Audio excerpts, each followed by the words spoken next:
Hello friends, எல்லோரும் எப்படி இருக்கீங்க? நல்லா இருக்கீங்களா? இன்றைக்கி நம்ம வந்து இன்ஸ்கர்ட் வந்து கிளாத்தில் வந்து எப்படி மார்க் பண்ணி கட் பண்ணி ஸ்டிச் பண்ணுறது வரைக்கும் நம்ம பார்க்க போகிறோம். நேற்று வீடியோஸ் வந்து பார்த்திங்கன்னா எப்படி நம்ம வந்து மெஷர்மெண்ட் எடுக்கிறது, எப்படி கால்குலேஷன் பண்ணுறதுங்கிற வீடியோஸ் நான் வந்து அப்லோட் பண்ணிவிட்டேன். தேவைன்னா போய் செக் பண்ணி பார்த்துக்கிறேங்க. இப்போ நம்ம வந்து கிளாத்தை வந்து மடிக்கலாம். கிளாத் இந்த மாதிரி தான் இருக்கும். இதை நம்ம வந்து ரெண்டாக மடிக்கணும். ரெண்டாக மடிச்சுட்டு அதுக்கப்புறமா நம்ம வந்து இன்னொரு மடிப்பை நம்ம வந்து கொடுக்கணும். அப்போ மொத்தம் நமக்கு எத்தனை பீஸ் கிடைக்கிது? 4 பீஸ் இருக்கிற அளவுக்கு நம்ம வந்து மடித்து எடுத்துக்கலாம். இப்போ இதோட நீளம் வந்து எவ்வளோ இருக்குது அப்படிங்கிறதே நம்ம வந்து அளந்து எடுத்துக்கலாம். ஓகேங்களா?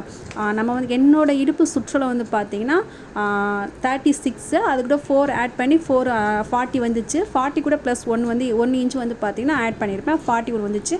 அந்தளவுக்கு இருக்கா அப்படிங்கிறத நான் பார்த்துக்கிறேன். எனக்கு வந்து கிளாத் வந்து 40 இருக்குது. ஒன்றும் பிரச்சனை கிடையாது. இந்த அளவுக்கு இருந்தாலும் ஒன்றும் ப்ராப்ளம் கிடையாது. கொஞ்சம் அதிகமாக இருந்தாலும் சரி, கொஞ்சம் கம்மியாக இருந்தாலும் சொல்லிட்டு ஒன்றும் பிரச்சனை கிடையாது. எவ்வளோ லென்த் இருக்குங்கிறத நம்ம வந்து பார்த்துக்கலாம். இதில் ஓப்பன் பகுதி எல்லாமே நமக்கு ஆப்போசிட்டில் தான் இருக்கும். கீழ்ப்பக்கம் ஓப்பனாக இருக்கும், நமக்கு ஆப்போசிட்டில் ஓப்பனாக இருக்கும். நமக்கு நேரம் வந்து பார்த்திங்கன்னா க்ளோஸில் இருக்கும். நம்மளோட கை பக்கம் மேல் பக்கம் இருக்குது பார்த்திங்களா, அங்கேயும் நமக்கு வந்து பார்த்திங்கன்னா க்ளோஸில் இருக்கும். இந்த மாதிரி தான் வந்து கிளாத் நீங்கள் வந்து போடணும். இதை மாற்றி போட்டுறாதீங்க. அதுக்கப்புறமா கீழே இருந்தால் மார்க் பண்ண போகிறோம். கீழே வந்து அன்ஈவனாக இருக்கும்ல, அதுக்காக ஒரு 1/2 இன்ச் அளவுக்கு நான் வந்து மார்க் பண்ணி எடுத்துட்டேன். அதை கட் பண்ணி போட்டணும். அதுக்கப்புறமா நம்ம எங்கே மார்க் பண்ணமோ அங்கேருந்து என்னோட லென்த்து எவ்வளோ இருக்குங்கிறத மார்க் பண்ணிக்கிறேன். எனக்கு வந்து பார்த்திங்கன்னா 35 இருக்குது. அதனால் 35 அளவுக்கு நான் வந்து மார்க் பண்ணி எடுத்துக்கிறேன். அதையும் நம்ம வந்து பார்த்திங்கன்னா ஒரு லைன் வந்து நம்ம வந்து வரைஞ்சிக்கலாம். லைன் வரைஞ்சிட்டு நேற்று கால்குலேஷன் படி நம்ம வந்து எல்லாமே பார்த்துட்டோம். எனக்கு வந்து டிவைட் பண்ண சொல்லியிருப்பேன் 8ஆல் டிவைட் பண்ணும்போது எனக்கு 5.5 கிடச்சிச்சு. ஓகேங்களா? அந்த 5.5 தான் நான் வந்து மார்க் பண்ணிக்கிறேன். அதே மாதிரி மேலே மார்க் பண்ணதை கீழே அதுக்கு ஆப்போசிட்டில், அதுக்கு நேராக பண்ணாமல் அந்த சைடில் நான் வந்து பண்ணுறேன். அங்கேருந்து 5.5 நான் பண்ணுறேன். பண்ணிவிட்டு இது ரெண்டையுமே வந்து பார்த்திங்கன்னா நம்ம வந்து ஜாயின் பண்ணிக்கலாம். ஓகேங்களா? இப்போ ஜாயின் பண்ணும்போது உங்களுக்கு வந்து ஸ்ட்ரெயிட்டாக வரல, பெரிய ஸ்கேல் இல்லை அப்படின்னு நீங்கள் நினச்சிங்கன்னா, நம்மளோட இன்ச் டேப் இருக்குது பார்த்திங்களா, அதை நம்ம மேலே உள்ளதுலேருந்து கீழே வரைக்கும் அப்படியே ஸ்ட்ரெயிட்டாக வச்சுட்டு நம்ம வந்து சும்மா லைட்டாக அங்கங்கே வந்து டாட் மாதிரி போட்டுட்டு அதுக்கப்புறம் நம்ம வந்து ஜாயின் பண்ணிக்கலாம். இந்த மாதிரி பண்ணும்போது நமக்கு என்ன ஆகும்னா, நமக்கு கரெக்டான ப்ராப்பராக கிடைக்க வேண்டிய லைன்ஸ் வந்து நம்ம வந்து கிடைக்கும். ஓகேங்களா? எல்லார்கிட்டையுமே பெரிய ஸ்கேல் இருக்காது. இல்லாதவங்க இந்த மாதிரி ட்ரை பண்ணிக்கிறேங்க. இப்போ நம்ம வந்து பார்த்திங்கன்னா மேலே உள்ள பீஸ் தான் வந்து பார்த்திங்கன்னா நம்ம கூட பட்டிக்கு. இப்போ நான் அந்த பக்கம் 5 எடுத்தேன், இந்த பக்கமும் 5.5 எடுத்திருக்கேன். ஓகேங்களா? இப்போ நம்ம கீழே உள்ள பீஸ் வந்து நம்ம அன்ஈவனாக இருக்குங்கன்னு சொல்லிட்டு கட் பண்ணி போட்டாச்சு. மேலே உள்ள பீஸ் வந்து பார்த்திங்கன்னா நம்ம பட்டியோட பீஸுக்காக நம்ம வந்து மார்க் பண்ணது போக மீதி இருக்க பீஸை நம்ம வந்து கட் பண்ணிட்டோம். இப்போ அதுக்கப்புறமா கிராஸாக நம்ம இப்போ ஜாயின் பண்ணியிருக்கோம்ல 2 பீஸை, அதை வந்து கட் பண்ணி எடுத்துடலாம். இப்போ நமக்கு வந்து மொத்தம் எத்தனை பீஸ் கிடச்சிருக்கோம்? இதில் 2 பீஸு, இதில் 4 பீஸு, மொத்தம் 6 பீஸ் வந்து நமக்கு வந்து கிடச்சிருக்கோம். ஓகேங்களா? பாருங்கள், இதில் 4 பீஸ் இருக்கும். இந்த சைடு வந்து பார்த்தீங்கன்னா 2 பீஸ் இருக்கும். இப்போ அந்த 2 பீஸ் கூட அந்த 4 பீஸையும் தூக்கி நான் வந்து ஒன்றா போட்டுடலாம். போட்டுட்டு மேலேருந்து நமக்கு எவ்வளோ வச்சோம்? 35 வச்சோம். அந்தளவுக்கு இருக்கா அப்படிங்கிறத நம்ம வந்து கீழே வரைக்கும் அளந்து பார்த்துக்கலாம். கீழே வரைக்கும் அளந்து பார்த்திங்கன்னா நமக்கு வந்து 35 எவ்வளோ தூரத்துலேருந்து இல்லையோ, ஏன்னா ஃபஸ்ட்டு ஸ்டார்டிங்கில் ஸ்ட்ரெயிட்டாக இருக்கும், அதுக்கப்புறம் போக போக கிராஸ் ஆகுதுல்ல, அதனால வந்து என்ன ஆகும்னா நமக்கு 35 கிடைக்காது. 35 எங்கே இருக்குதோ அது வரைக்கும் நம்ம வந்து மார்க் பண்ணிக்கோங்க. இந்த மாதிரி மார்க் பண்ணிக்கோங்க. மார்க் பண்ணிவிட்டு அதை வந்து கட் பண்ணிடலாம். இது ஏன் பண்ணுறோம் அப்படின்னா, நம்ம ப்ளவுஸ் வந்து இன்ஸ்கர்ட் வந்து தைக்கும்போது நமக்கு மேலே கீழே ஏற்ற இறக்கமாக இருக்கும். ஓகேங்களா? தைச்சு முடிக்கும்போது அதுக்காக தான் அதை எடுக்கிறோம்.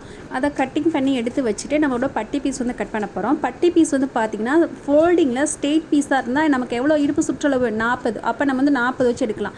ஆனால் அதையே நம்ம வந்து 2ஆக மடிக்க போகிறோம். ஏன்னா 40 நம்ம பாதியாக பிரிச்சுக்கலாம். இல்லைனா ஒரு ஃபுல் லென்த்தாக இருக்கும்போது நம்ம கட் பண்ண கஷ்டமாக இருக்கும்ல, அதுக்காக 2ஆக மடிக்கிறேன். 2ஆக மடிக்கும்போது எனக்கு எவ்வளோ வேணும்? 40ல் பாதி 20. ஓகேங்களா? 40ல் பாதி 20. அப்போ எனக்கு எவ்வளோ வேணும்? 20 வேணும். தையலுக்காக ஒரு 1/2 இன்ச் நான் சேர்த்துக்க போகிறேன். அப்போ 20 41 2ஆல் டிவைட் பண்ணால் 20.4. ஓகேங்களா? அந்த அளவுக்கு நமக்கு வந்து வரும். அதையே வந்து பார்த்திங்கன்னா இன்னும் நான் வந்து என்ன பண்ண போகிறேன், 4ஆக மடிக்க போகிறேன்னு வச்சுங்களேன். ரொம்ப லென்த்தாக இருக்குது, கட் பண்ண முடியல, 4ஆக மடிச்சுக்கலாம்னா நம்ம 41 4ஆல் டிவைட் பண்ணோம். 4ஆல் டிவைட் பண்ணும்போது எனக்கு என்ன வருது? 10.4 இன்ச். ஓகேங்களா? 10.25 இன்ச் வந்து நமக்கு வந்து வருது. ஓகேங்களா? 10.4 இன்ச் நமக்கு வந்து வருது. அதை நம்ம வந்து மார்க் பண்ணலாம். எவ்வளோ இருக்குன்னு சொல்லிட்டு பார்க்கலாம் வாங்க. ஓகே, நமக்கு வந்து ஏன்னா எல்லாமே ஒரே அளவில் தான் இருக்கும். நம்ம 40 இன்ச்சுக்கு தான் நமக்கு கிளாத் இருக்குது. அப்படிங்கிறப்ப நமக்கு வந்து கரெக்டாகவே இருக்கும். நம்ம வந்து அளந்து பார்க்கணும் இல்லை, இருந்தாலும் உங்களுக்கு காமிக்கிறேன். எடுத்துகிட்டு கீழ்ப்பக்கம் நான் எவ்வளோ சொன்னேன்? லென்த்து வந்து 2 இன்ச். ஓகேங்களா? 2 இன்ச் வந்து சொல்லியிருக்கேன். மொத்தமாக மடிப்பு இல்லாமல் பார்த்தோம்னா 4 இன்ச் வரணும். மடிப்போடு பார்க்கும்போது 2 இன்ச் வரணும். இப்போ நமக்கு எல்லாமே கிடச்சிச்சா? ஓகேங்களா?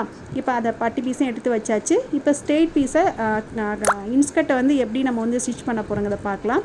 இப்போ நமக்கு எல்லாமே எது வந்து உள்ளே வரணும் வெளியே வரணும் தெரியணும்ல, அதுக்காக நான் வந்து என்ன பண்ணுறேன், உள்ளே வெளியங்கிறதுக்காண்டி ஒரு மார்க் பண்ணி வச்சுக்கிறேன். எல்லா கிளாத்லேயுமே நம்ம வந்து உள்ளே வெளியே மார்க் பண்ணி வச்சுக்கோங்க. ஏதாவது ஒரு பக்கம் மார்க் பண்ணால் போதும், நம்ம வெளிப்பக்கமோ இல்லை உள்பக்கமோ ஏதாவது ஒரு பக்கம் மார்க் பண்ணால் போதும். நான் வந்து வெளிப்பக்கம் மார்க் பண்ணி வச்சுருக்கேன். அப்போ வெளிப்பக்கம் வந்து மார்க் பண்ணும்போது எனக்கு எப்படி தைக்கணும், அந்த இன்ட்டு ஃபுல்லாக நமக்கு வெளியில் தெரியணும். ஓகேங்களா? இப்போ நான் தைச்சேன்னா இந்த மாதிரி தான் தைக்கணும். இந்த பக்கம் வந்து பார்த்திங்கன்னா இந்த மாதிரி நம்ம தைச்சிட்டு திருப்பும்போது என்னாகும், நமக்கு அந்த நம்ம வச்சுருக்க பீஸு அந்த மறைஞ்சிருக்கோம்ல அது வெளில தெரியும். இப்போ நம்ம மேலே வந்து பட்டி வச்சாச்சு. இப்போ இன்ஸ்கர்ட் நம்ம வந்து தைச்சோம்னா நமக்கு வந்து இந்த மாதிரி தான் கிடைக்கும். ஓகேங்களா? இப்போ நம்ம வந்து மிஷினில் போய் தைக்க ஆரம்பிச்சிடலாம். நான் சொன்ன மாதிரி அந்த ஆப்போசிட்டில் இருக்குது பார்த்தீங்களா, இன்ட்டு இருக்குல்ல, அது வந்து நமக்கு வந்து என்ன பண்ணணும், வெளியில் தெரியணும். இது வெளி பக்கம், அந்த இன்ட்டு தெரியுது வெளிப்பக்கம். அது போக நம்ம வந்து தைக்க ஆரம்பிச்சிட்டோம். ஸ்ட்ரெயிட் பீஸை வச்சு நம்ம வந்து ஜாயின் பண்ணக்கூடாது, கிராஸ் பீஸ் வச்சு தான் நம்ம வந்து ஜாயின் பண்ணணும். அது வந்து நேற்றுலேயே சொல்லியிருப்பேன், இருந்தாலும் மறுபடியும் சொல்கிறேன். நம்ம வந்து ஜாயின் பண்ணும்போது அந்த கிராஸ் பீஸ் இருக்குல்ல, அந்த கிராஸும் தான் நம்ம வந்து ஜாயின் பண்ணணும். ஸ்ட்ரெயிட் பீஸை நம்ம வந்து ஜாயின் பண்ணக்கூடாது. 2 பீஸ்லேயுமே கிராஸ் பீஸ் தான் நம்ம வந்து ஜாயின் பண்ணுறோம். இப்போ ஒன் பக்கம் நம்ம வந்து ஜாயின் பண்ணிட்டோமா, இதே மாதிரி இன்னொரு பீஸை நம்ம வந்து ஜாயின் பண்ணிடலாம். ஓகேங்களா? இப்போ ரெண்டையுமே தனித்தனியாக நம்ம வந்து என்ன பண்ணிட்டோம், ஜாயின் பண்ணிட்டோம். இப்போ ரெண்டாக இருக்கிறத நம்ம வந்து ஒன்றா ஆக்கணும். ஒன்றா ஆக்கும்போது அந்த இன்ட்டு போட்டிருக்கோம் பார்த்தீங்களா, அதுதான் நமக்கு வந்து வெளியில் வரணும். ஓகேவா? அப்போ அந்த பீஸ்லேயும் சரி, இப்போ நான் வந்து மேலே வைக்கிற தைக்கிற பீஸும் ரெண்டுமே அந்த இன்ட்டு ரெண்டுமே ஒன்றா பார்த்த மாதிரி இருக்கணும். பார்த்த மாதிரி இருக்கும்போது நம்ம வந்து தச்சு முடிச்சுட்டு திருப்பும்போது நமக்கு அந்த எல்லா இன்ட்டுமே வந்து பார்த்திங்கன்னா வெளிப்பக்கமாக தெரியும். நம்ம உள்பக்கம் வேணாலும் போட்டுக்கலாம், இல்லை வெளிப்பக்கம் வேணாலும் போட்டுக்கலாம், எந்த பக்கம் வேணாலும் மார்க் பண்ணிக்கலாம். எந்த பக்கம் மார்க் பண்ணியிருக்கோமோ அது எல்லா பீஸுமே ஒரே மாதிரி வரணும். அப்போ தான் வந்து உள்ளே வெளியே நமக்கு வந்து தெரியும். ஓகேங்களா? இப்போ ஒன் சைடு ஜாயின் பண்ணிட்டோமா, இப்போ இன்னொரு பக்கம் வந்து பார்த்திங்கன்னா இந்த ஜாயின் பண்ணுற பார்த்திங்களா, இதில் தான் வந்து நமக்கு அந்த ஸ்ட்ரெயிட் பீஸ் வந்து வரும். ஓகேங்களா? இப்போ ஒரு பக்கம் ஜாயின் பண்ணதுக்கப்புறமா இன்னொரு பக்கம் நம்ம வந்து ஒரு 4 இன்ச் அளவுக்கு நம்ம வந்து விட்டுடலாம். இந்த 4 இன்ச் அளவு எதுக்குன்னு கேட்டிங்கன்னா, நம்ம இன்ஸ்கர்ட் கட்டும்போது அந்த ஓப்பன் வேணும் இல்லைங்க, ஓப்பன் இருந்தால் தான் இன்ஸ்கர்ட் வந்து நமக்கு மேலே ஏறும். அதுக்காக ஒரு 4 இன்ச் விட்டுக்கலாம். இப்போ இது வந்து கரைப்பகுதி அப்படி இல்லாமல் இருந்தால் நம்ம வந்து இந்த மாதிரி 2 மடிப்பு மடித்து அதை வந்து ஜாயின் பண்ணிக்கணும். ஓகேங்களா? கரைப்பகுதி இல்லாமல் பிசுறு மாதிரி இருந்துச்சுன்னா, ஏன்னா நம்ம வந்து ஓப்பனில் விட போகிறோம், ஓப்பனில் விடும்போது நம்ம பிசுறாக இருக்கக்கூடாது, அதனால 2 மடிப்பு மடித்து ஜாயின் பண்ணிக்கணும். ஓகேங்களா? இப்போ வந்து ஃபுல்லாக வந்து ஜாயின் பண்ணிட்டோம். இப்போ கீழே உள்ள பீஸை வந்து என்ன பண்ண போகிறோம், இந்த மாதிரி 2ஆக மடித்து நம்ம வந்து தைக்க போகிறோம். இப்போ தான் நீங்கள் புதுசாக பழகுறீங்கன்னா இந்த மாதிரி 2ஆக மடிக்க உங்களுக்கு அவ்வளோ சீக்கிரத்தில் வராது. அப்படி வரலைன்னா ஃபஸ்ட்டு ஒரு மடிப்பு மடித்து சுற்றி தையல் போட்டுருங்க. அதுக்கப்புறமா இன்னொரு மடிப்பு மடித்து சுற்றி தையல் போட்டுட்டிங்கன்னா நமக்கு வந்து ஃபினிஷிங் வந்து நீட்டாக வந்துடும். ஓகேவா? இப்போ மேலே வந்து முடிச்சாச்சு. இப்போ பட்டி பீஸ் வந்து ஜாயின் பண்ணிடலாம். பட்டி பீஸ் வந்து பார்த்திங்கன்னா பிசுறு மாதிரி இல்லை, கரையாக இருக்கனால நான் வந்து மடிக்கலை. ஓகேவா? பிசுறு மாதிரி இருந்தால் 2ஆக மடிச்சுக்கணும். எங்கெங்கே பிசுறு இருக்கோ அங்கே ஃபுல்லாக அதை மடித்து தச்சிடணும். ஓகேங்களா? இப்போ கரையாட்டம் இருக்குல்ல, அதனால் மடிக்கலை. பட்டி பீஸ் வந்து கிளாத்துக்கு கீழே இருக்குது, நம்ம அந்த பட்டி பீஸுக்கு மேலே இன்ஸ்கர்ட் இருக்குது. ஓகேங்களா? இன்ஸ்கர்ட் இருக்கிற மாதிரி நான் வந்து தைக்கிறேன். மாற்றி எதுவும் தைச்சிடாதீங்க, கொஞ்சம் கவனமாக பாருங்கள். அந்த இன்ஸ்கர்ட்டு தான் மேலே இருக்குது, கீழே வந்து பட்டி பீஸ் இருக்குது. ஓகேங்களா? அந்த மாதிரி நான் வந்து வச்சுருக்கேன். இன்ஸ்கர்ட்டோட உள்பகுதி தான் நமக்கு வந்து வெளியில் தெரிஞ்சு இப்போ நம்ம தைச்சிட்ருக்கோம். இன்ஸ்கர்ட்டோட வெளியில் கட்டக்கூடிய பகுதி உள்ளே இருக்குது. ஓகேவா? இப்போ வந்து ஒன் சைடு நம்ம வந்து மடித்து தைச்சிட்டோமா, இன்னொரு பக்கம் வந்து பார்த்திங்கன்னா அந்த பட்டி பீஸை அந்த இன்ஸ்கர்ட்டை நம்ம தைச்சிருக்கோம் பார்த்திங்களா, அங்கனக்குள்ளே கொண்டு வந்து இந்த மாதிரி வச்சு நம்ம வந்து தைக்கணும். பார்க்கும்போது தெரியுதுங்களா? இந்த மாதிரி நம்ம தைக்கணும். ஆனால் என்ன, நம்மளால் இந்த மாதிரி தைக்க வராது அப்போ ஃபஸ்ட்டு ஸ்டார்டிங்கில். அப்போ என்ன பண்ணால் பட்டி பீஸில் ஒன் சைடு மட்டும் நீங்கள் வந்து மடித்து தைச்சிருங்க. இந்த மாதிரி பட்டி பீஸை வந்து இன்ஸ்கர்ட்டு கூட ஜாயின் பண்ணுறதுக்கு முன்னாடியே ஒரு தடவை நீங்கள் வந்து மடித்து தைச்சிருங்க. மடித்து தைச்சிட்டு இப்போ கொண்டு வந்து அந்த பீஸை, அந்த பட்டி பீஸை இன்ஸ்கர்ட்டும் பட்டியும் ஜாயின் பண்ணிக்கோம்ல, அது வந்து தெரியாத அளவுக்கு நம்ம வந்து க்ளோஸ் பண்ணி நம்ம வந்து தைக்க போகிறோம். ஓகேவா?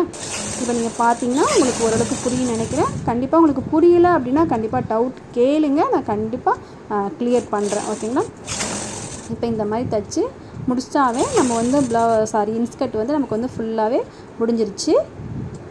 நீங்களும் வந்து வீட்டில் 2 மீட்டர் கிளாத்து பாப்லின் கிளாத்து வந்து வாங்கிக்கிறீங்க, அதுதான் கொஞ்சம் ஈஸியாக இருக்கும். அப்படி இல்லைன்னா காட்டன் கிளாத்து கூட நம்ம வந்து வாங்கிக்கலாம்.